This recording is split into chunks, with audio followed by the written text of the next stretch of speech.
हम करेंगे class 12 macro economics का पहला chapter circular flow of income. तो सर्कुलर फ्लो की मीनिंग जानने से के लिए हम एक स्टोरी या एग्जांपल लेते हैं। देखिए, मान लो हमारी सोसाइटी में एक आदमी है। वो आदमी एक दिन अपनी जाके एक फर्म स्टार्ट करता है। ठीक है।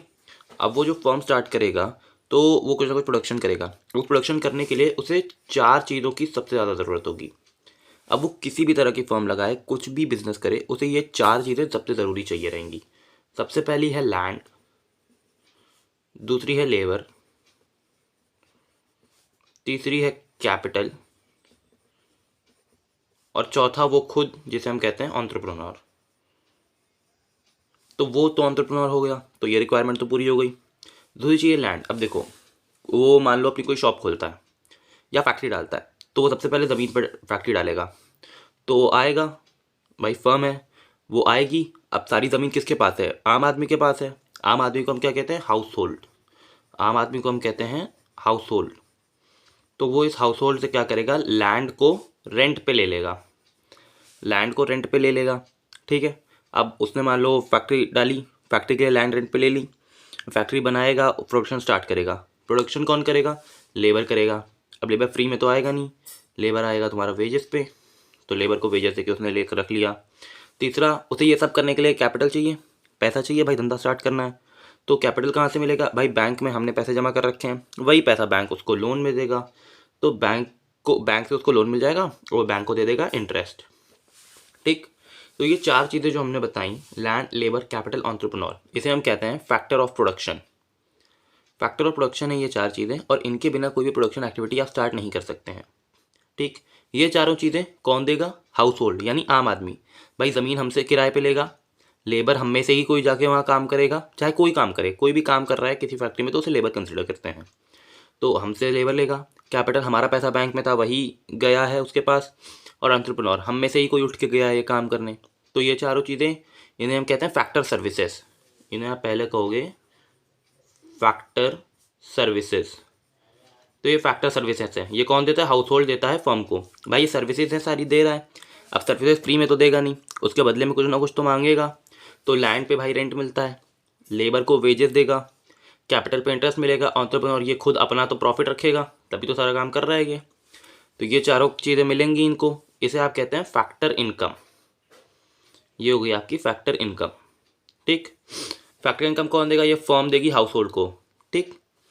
तो इसमें अब उसने प्रोडक्शन स्टार्ट करा। ठीक। उसने प्रोडक्शन स्टार्ट करा और कोई प्रोडक्ट बनाया, प्रोडक्ट बन गया आपका। प्रोडक्ट वो बेचेगा। अब मान लो गवर्नमेंट वगैरह नहीं है, प्रोडक्ट बेचेगा तो किसको बेचेगा? भाई फर्म है इधर। अब आदमी तो यहीं रह रहा है ना। अब हाउस होल्ड में मान लो एक हाउस होल्ड में 5 लोग हैं, उसमें से एक आदमी गया काम करने, 4 तो घर पे हैं, ज़रूरत है। अब मान लो उसने बनाया टूथपेस्ट, तो यार टूथपेस्ट बनाया है तो इन 5 को चाहिए रहेगा, तो फर्म अपना प्रोडक्ट जो उसने बनाया है वो हाउस होल्ड को दे देगी। ठीक। तो अपना आउटपुट उसने इसको दे दिया, और इनके पास जो इनकम आई थी फैक्टर इनकम, वो इनकम ये वापस फर्म को दे देंगे। तो ओरिजिनली हुआ क्या? फर्म ने आपकी फैक्टर सर्विसेज, ये land, labour, capital, entrepreneur, house hold से लिया और प्रोडक्शन किया। प्रोडक्शन करने के बाद क्या किया? लैंड, लेबर, कैपिटल, एंटरप्रेन्योर को उनका रिस्पेक्टिव इनकम दे दी, यानी रेंट, वेज, इंटरेस्ट और प्रॉफिट अपना ले लिया उसने। फर्म ने हाउस होल्ड सबसे पहले सर्विसेज ली, उनको फैक्टर इनकम दे दी, और जब हाउस होल्ड के बाद पैसा आ गया तो पैसा तो रखेगा नहीं आदमी, पैसा खर्च करेगा। अब पूरा पूरा मान लो उसने खर्च कर दिया, तो वो किस पे खर्च करेगा? क्योंकि हम अभी ये मान रहे हैं कि केवल यही एक फर्म है जो आपकी सोसाइटी में एग्जिस्ट कर रही है और सामान बना रही है, तो सारा पैसा उसने इस फर्म के प्रोडक्ट पे खर्च कर दिया। इसी को हम कहते हैं सर्कुलर फ्लो ऑफ इनकम।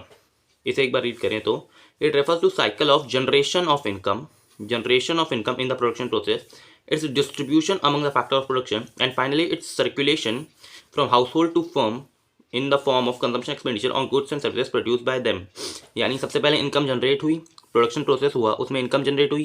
कैसी इनकम जनरेट हुई? फैक्टर इनकम, यानी रेंट, वेजेस, इंटरेस्ट और प्रॉफिट, ये जनरेट हुआ। अब ये उसने बांट दिया हाउस होल्ड में। ठीक। उसके बाद इसका सर्कुलेशन हुआ हाउस होल्ड से वापस फर्म के पास, यानी जो उन्होंने पूरा पैसा फर्म के प्रोडक्ट पे खर्च कर दिया, इससे आपका साइकिल कंप्लीट हो गई। तो यही है आपका सर्कुलर फ्लो ऑफ इनकम। इसके कुछ फेजेस होते हैं, उसे देख लेते हैं। तो सर्कुलर फ्लो ऑफ इनकम के 3 फेजेस होते हैं, जनरेशन फेज, डिस्ट्रीब्यूशन फेज और डिस्पोजिशन फेज। जनरेशन फेज क्या होता है, firm produce goods and services with help of factor services, यानी फैक्टर सर्विसेज फर्म ने ली थी, लैंड लेबर कैपिटल एंटरप्रेन्योर, उसकी मदद से वो गुड्स प्रोड्यूस करते हैं। तो गुड्स प्रोड्यूस करा फैक्टर सर्विसेज की मदद से, इसी को आप कहते हैं जनरेशन फेज। इसके बाद डिस्ट्रीब्यूशन फेज, कि भाई फैक्टर इनकम जो है फर्म से हाउस होल्ड को मिल गई। पहले फर्म ने उनसे सर्विस ली, अपना काम करा, उसके बाद उनको इनकम दे दी। उसके बाद आता है डिस्पोजिशन फेज, जिसमें क्या होता है, इनकम हाउस होल्ड के पास आई, अब उन्होंने प्रोडक्शन कर लिया है तो उनके प्रोडक्ट पे उन्होंने अपनी सारी इनकम खर्च कर दी। यही 3 फेजेस हैं। पैसा फर्म से शुरू होता है, जैसे ही उसने फैक्टर सर्विसेज ली आपके हाउस होल्ड से। फैक्टर सर्विसेज लेने के बाद उसने उनको प्रोडक्शन किया, प्रोडक्शन करने के बाद उसने फैक्टर इनकम जो है हाउस होल्ड में बांट दी और हाउस होल्ड ने वही पैसा खर्च कर दिया फर्म के प्रोडक्ट पे। तो इस तरह से आपकी साइकिल कंप्लीट हो जाती है। इसको अगर हम और ध्यान से देखें तो 3 फेजेस को, सबसे पहला प्रोडक्शन फेज, जिसे जनरेशन ऑफ इनकम भी कहते हैं। ये जनरेशन फेज और प्रोडक्शन फेज सेम चीज़ है, इसमें इनकम जनरेट हुई। उसके बाद आपका इनकम फेज यानी distribution of income, income distribute कर दी गई हाउस होल्ड को। और फिर एक्सपेंडिचर फेज, जिसमें disposition of income, disposition of income मतलब जो पैसा हाउस होल्ड को मिला था उन्होंने वो पैसा वापस से फर्म के प्रोडक्ट पे खर्च कर दिया। तो ये आपकी मीनिंग है सर्कुलर फ्लो ऑफ इनकम की। अब सर्कुलर फ्लो की मीनिंग जानने के बाद हम जानेंगे सर्कुलर फ्लो कितने टाइप का होता है। तो ये बेसिकली होता है आपके 2 टाइप का। सबसे पहला होता है रियल फ्लो और दूसरा होता है मनी फ्लो। पहले हम रियल फ्लो देखते हैं, फिर मनी फ्लो पे आएंगे।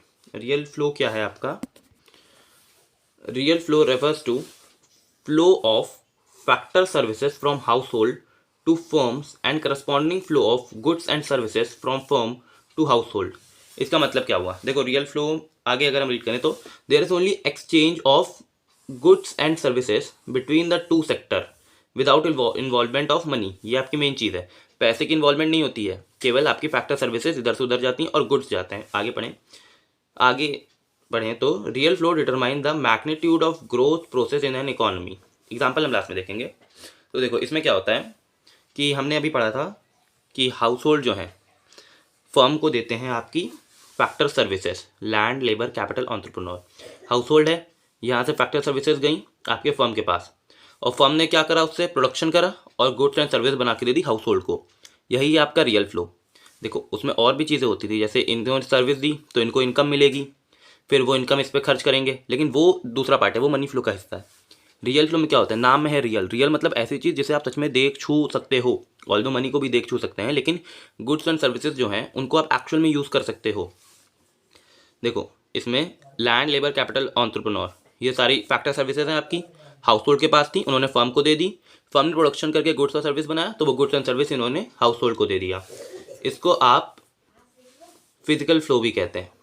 ठीक, तो यही इसकी मीनिंग लिखी हुई है कि flow of factor services from household to firm, household से फर्म में फैक्टर सर्विसेज गई, and corresponding flow of goods and services from firm to household, firm से हाउस होल्ड में गुड्स एंड सर्विसेज आ गई। इसी को हम कहते हैं रियल फ्लो। इसमें रियल चीज़ें आपकी गुड्स और सर्विस और फैक्टर सर्विसेज का फ्लो होता है। इसके बाद है आपका मनी फ्लो। मनी फ्लो को रीड करें तो it refers to flow of factor payment from firm to household for their factor services and corresponding flow of consumption expenditure from household to firm for purchase of goods and services produced by the firm. It involves exchange of money between 2 sector. It is also known as nominal flow. इसे nominal flow भी कहते हैं। इसमें क्या होता है कि भाई हाउस होल्ड ने पिछले रियल फ्लो में क्या हुआ था कि फैक्टर सर्विसेज दी तो सर्विसेज के बदले उन्हें फैक्टर पेमेंट मिल जाएगी। ठीक, और पेमेंट मिलने के बाद वो अपना जो पेमेंट आई थी उसको फर्म को दे देंगे। क्या करेंगे, गुड्स सर्विसेज खरीदने के लिए। तो इसमें फर्म से स्टार्ट होता है। फर्म देती है फैक्टर पेमेंट, यानी आपका फैक्टर पेमेंट में आ जाएगा आपका रेंट, आपका इंटरेस्ट, आपका प्रॉफिट और आपका वेजेस। ये 4 चीज़ें आ जाएंगी आपकी फैक्टर पेमेंट में। फर्म हाउस होल्ड को करेगी। अब हाउस होल्ड के पास पैसा आ गया, इससे पहले हाउस होल्ड के पास पैसा नहीं था, फर्म के पास था। फर्म ने पेमेंट कर दी, हाउस होल्ड पे पैसा आया, अब पैसा रखेगा तो है नहीं, तो वो पैसा खर्च कर देगा उन चीज़ों पे जो फर्म्स ने बनाई है। तो यही है इसकी meaning, flow of factor payment from firm to household. Firm से हाउस होल्ड पे फैक्टर पेमेंट आई, ये रेंट, इंटरेस्ट, प्रॉफिट और वेजेस, और इन्होंने वही पैसा खर्च कर दिया इनके बनाए हुए प्रोडक्ट पे। इसमें केवल मनी, एक्सचेंज ऑफ मनी होता है। रियल फ्लो में आपका केवल गुड्स एंड सर्विसेज आपके इधर उधर फ्लो करते थे।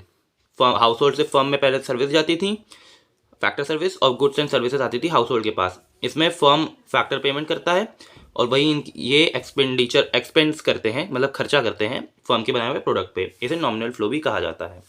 तो ये आपके दो तरह के फ्लो होते हैं, रियल फ्लो और मनी फ्लो। रियल फ्लो में आपके सर्विसेज जाती हैं। सबसे पहले रियल फ्लो स्टार्ट कहाँ से होता है, हाउस होल्ड से फर्म में जाएंगी फैक्टर सर्विसेज, और फर्म से हाउस होल्ड पे आएंगी आपकी गुड्स एंड सर्विसेज जो फर्म ने प्रोड्यूस करी है।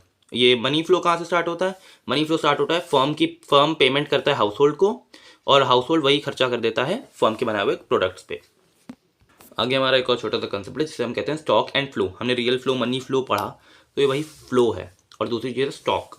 तो ये होती क्या है, सबसे पहले स्टॉक की बात करें तो stock variable refers to that variable which is measured at a particular point of time, and flow variable refers to variable measured over a period of time. इसको आगे एग्जांपल देखें तो आपके गोडाउन में 31 जनवरी को कितना स्टॉक है, ये आपका हो गया स्टॉक। और मारुति कार 2022-23 में कितनी सोल्ड हुई, ये आपका है फ्लो। अब देखो एक और इसको समझे तो स्टॉक क्या होता है कि एक पर्टिकुलर पॉइंट ऑफ टाइम, इस पॉइंट ऑफ टाइम जैसे ये आपकी टाइमलाइन है, मान लो 2022 2023, ठीक है, ये आपका साल है 1 जैन से 1 जैन, ठीक। अब इस पॉइंट ऑफ टाइम पे आपका बिजनेस चला और इस पॉइंट ऑफ टाइम पे आपने कितनी सेल करी इस दिन, ये कोई भी डेट हो सकती है, मान लो 1 जून 2022, इस दिन आपने कितनी सेल करी, इसको आप कंसिडर करेंगे स्टॉक में। और 1 जैन से 1 जैन मतलब पूरे साल में, इस पूरे साल में आपने कितनी सेल करी, इसे आप कंसिडर करेंगे फ्लो में, ठीक। इसमें एक पर्टिकुलर पॉइंट ऑफ टाइम, जैसे एक दिन में आपने कितना रुपए खर्च करा, वो आपका हो गया स्टॉक, और पूरे साल में कितना खर्च करा वो हो गया फ्लो। इसमें इसके पास टाइम डायमेंशन नहीं है, स्टॉक की कोई भी don't have any time dimension, it has time dimension. Time dimension है भाई, देखो पूरे पीरियड ऑफ टाइम चल रहा है, साल भर देखा, इसमें एक पॉइंट ऑफ टाइम देख रहे हैं तो इसमें टाइम डायमेंशन नहीं है। इसका एग्जांपल देखिए, national wealth, national capital, money supply, और इसका है नेशनल इनकम। देखो एक पॉइंट ऑफ टाइम पे जो चीज़ मेजर करी जाए, जैसे और एग्जांपल आप देख लो, जैसे एक दिन में आपके गोडाउन में कितने स्टॉक थे, एक दिन में कितनी सेल करी, एक दिन में कितने गुड्स प्रोड्यूस हुए, ये हो गया स्टॉक। साल भर में कितने गुड्स प्रोड्यूस हुए, ये आपका फ्लो, ठीक। ये स्टैटिक कॉन्सेप्ट है, स्टैटिक मतलब स्थिर, और ये डायनामिक है मतलब चेंज होता है, बढ़ता है। यही आपका बेसिक डिफरेंस है स्टॉक एंड फ्लो में। स्टॉक मतलब वो चीज़ जो एक पर्टिकुलर पॉइंट ऑफ टाइम पे मेजर करी जाए, फ्लो मतलब over the period of time. Stock में जैसे एक सीधा चीज़, एक सीधी सी बात याद रखो, उससे याद हो जाएगा, एक दिन में कितना प्रोडक्शन हुआ ये आपका स्टॉक है, एक साल में कितना प्रोडक्शन हुआ ये आपका फ्लो है। लास्ट टॉपिक है इस चैप्टर का, बहुत छोटा सा चैप्टर था ये, इसका लास्ट टॉपिक है circular flow in simple economy, यानी टू सेक्टर इकोनॉमी। अब देखो सिंपल इकोनॉमी क्या होता है, simple economy assume the existence of only two sector. Two sector कौन है आपके, हाउस होल्ड और फर्म, ये दो आपके टू सेक्टर हैं। ये क्या है, हाउस होल्ड कौन है, owner of factor of production and consume goods and services. हमने देखा था भाई, हम में से ही कोई बंदा जाके एंटरप्रेन्योर बन रहा है, हम में से ही कोई लेबर बन रहा है, हम ही क्या, हमारा ही पैसा कैपिटल के रूप में यूज हो रहा है, और हम ही लोग उनके गुड्स एंड सर्विस को कंज्यूम कर रहे हैं, तो ये होता है हाउस होल्ड। फर्म कौन है, जो गुड एंड सर्विस प्रोड्यूस कर रही है और उनको बेच रही है, ठीक है। इसमें ये सीधी चीज़ है, no government and foreign trade, ना हम इंपोर्ट एक्सपोर्ट कर रहे हैं, ना इसमें गवर्नमेंट की इन्वॉल्वमेंट है कि हमें टैक्स पे करना है, ठीक। ये है सिंपल टू सेक्टर इकोनॉमी जिसमें हाउस होल्ड और फर्म होते हैं, दो लोग होते हैं इसमें, हाउस होल्ड और फर्म। हाउस होल्ड क्या करता है भाई, फैक्टर सर्विसेज देता है और गुड्स एंड सर्विसेज लेता है, और फर्म क्या करती हैं, गुड्स एंड सर्विसेज को प्रोड्यूस करती हैं और उन्हें बेच देती हैं हाउस होल्ड को। इसमें कुछ असम्पशन है, सबसे पहले there are only two sector, household and firm, ये पहला असम्पशन है। Household supply factor services only to firm, and firm hire factor services only from house hold.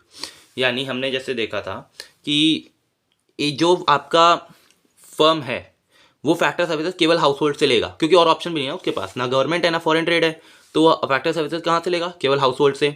और हाउस होल्ड अपनी फैक्टर सर्विसेज किसको देंगे, वो केवल firm को देंगे, क्योंकि भाई ना गवर्नमेंट है तो भूल जाओ कि गवर्नमेंट आपको एज अ लेबर एम्प्लॉय करेगी या गवर्नमेंट आपको गुड्स एंड सर्विसेज देगी, तो वो आपका दोनों एक दूसरे पे डिपेंडेंट हैं। फैक्टर सर्विसेज केवल फर्म को दी जाएंगी और फैक्टर सर्विसेज वो केवल फर्म से ही लेंगे, कहीं और ऑप्शन नहीं है। तीसरी चीज़ है, firm produce goods and services and sell entire output to house hold.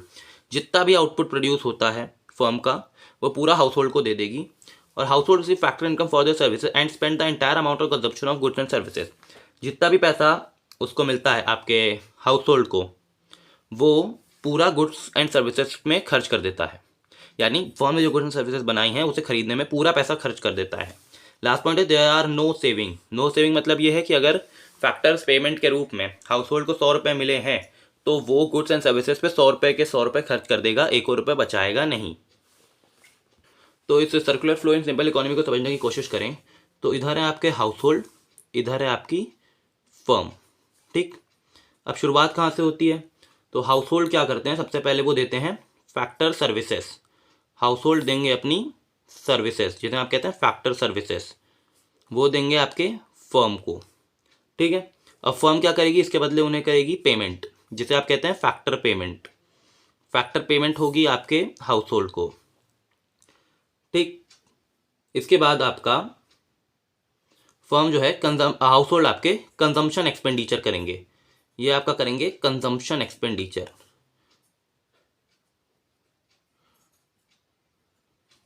Consumption expenditure कर देंगे और एक्सपेंडिचर जब ये मतलब आप उनको जो पैसा मिला है वो खर्च कर देंगे और ये इनको गुड्स एंड सर्विसेज दे देंगे, ठीक है। तो यही है आपका सर्कुलर फ्लो ऑफ इनकम। इसे लास्ट में हम एक इमेज आपको दिखा देंगे डायग्राम, उससे आप समझ जाएंगे। इसमें क्या होता है, जो आपका इनर लूप होता है, यानी सर्विसेज है, गुड्स को ऊपर होना चाहिए था, तो गुड्स ऊपर और पेमेंट नीचे, ठीक है। तो इससे क्या हुआ, आपका जो इनर लूप है, देखो सर्विस है और गुड्स है, ये इनर लूप आपका हो गया रियल फ्लो, और आउटर लूप में कंजम्पशन एक्सपेंडिचर है और पेमेंट है, तो ये हो गया आपका money flow. Real flow money flow मिलकर आपका circular flow of income complete करते हैं। यानी फिर वही बात, होता क्या है, कहानी शुरू होती है हाउस होल्ड से। हाउस होल्ड क्या करते हैं, फैक्टर सर्विसेज यानी लैंड, लेबर, कैपिटल और एंटरप्रेन्योर दे देते हैं फर्म को। फर्म उसके बदले में उन्हें कर देती है फैक्टर पेमेंट, यानी आपका रेंट, इंटरेस्ट, प्रॉफिट और वेजेस, ये 4 चीज़ें दे देती है। अब इनके पास पैसा आया तो ये सेविंग तो कर सकते नहीं है, क्योंकि हमने ये एज्यूम करा था। तो ये क्या करते हैं, कंजम्पशन करते हैं, कंजम्पशन एक्सपेंडिचर करते हैं। यानी जितना पैसा इनके पास आया था, मान लो 100 रुपये आए थे, तो 100 के 100 रुपये फर्म को दे देते हैं और उसके बदले फर्म क्या देती है ना, गुड्स एंड सर्विसेज। तो इसी तरह से एग्जाम में आपको बनाना है, वो लास्ट में फोटो दिखा देंगे आपको। तो उससे आपका क्या होगा, जो इनर लूप है, इनर लूप में आपका रियल फ्लो होगा, सर्विसेज और गुड्स, ठीक। ये अंदर आपके अपने फैक्टर सर्विसेज जो हाउस होल्ड ने फर्म को दी थी वो, और गुड्स जो उन्हें मिले वो है, तो ये रियल फ्लो हो गया। और आउटर फ्लो में कंजम्पशन एक्सपेंडिचर और फैक्टर पेमेंट है, तो ये आपका आउटर फ्लो हो गया, आपका मनी फ्लो। तो इस तरह से आपका ये चैप्टर कंप्लीट होता है।